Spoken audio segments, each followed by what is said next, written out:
On est à Grignan, en Drôme provençal, et mon fils est la 5e génération à vivre sur cette ferme.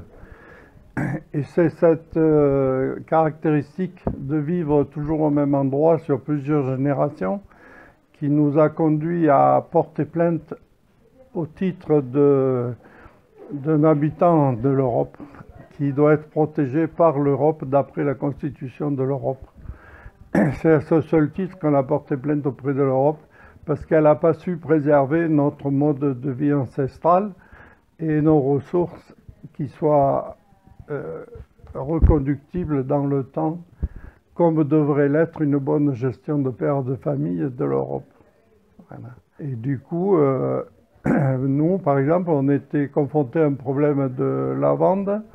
En 69, quand moi j'ai repris la ferme, les plantations duraient 23 ans. Et maintenant, les dernières, à 5 ans, elles ont dépéri à 40 à 50%. Donc, le souci, il est là, quoi. C'est que on maîtrise plus maintenant la durée des plantations, et de ce fait, pour en vivre, ça devient très aléatoire, du fait que les aléas climatiques se reproduisent sur des cycles de plus en plus courts. Les ressources actuelles doivent être préservées coûte que coûte, quelles qu'elles soient.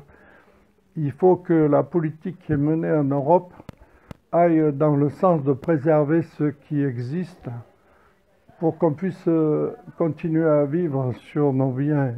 Notre affaire à tous a eu le rôle de mettre en forme la procédure, parce qu'il y a quand même un dossier de 6000 pages pour les 11 familles. Après, il faut souhaiter juste que on réunisse suffisamment de gens pour que la motivation reste vivante, et que, vous voyez, si dans 20 ans vous voyez toujours moi à la télé, ce sera pas bon signe. Il faut qu'il y ait des gens nouveaux. Il faut qu'il y ait des gens nouveaux qui prennent le relais et puis qui donnent une autre puissance à la démarche, quoi. Et notamment vous, les jeunes, vous avez énormément à faire là-dessus.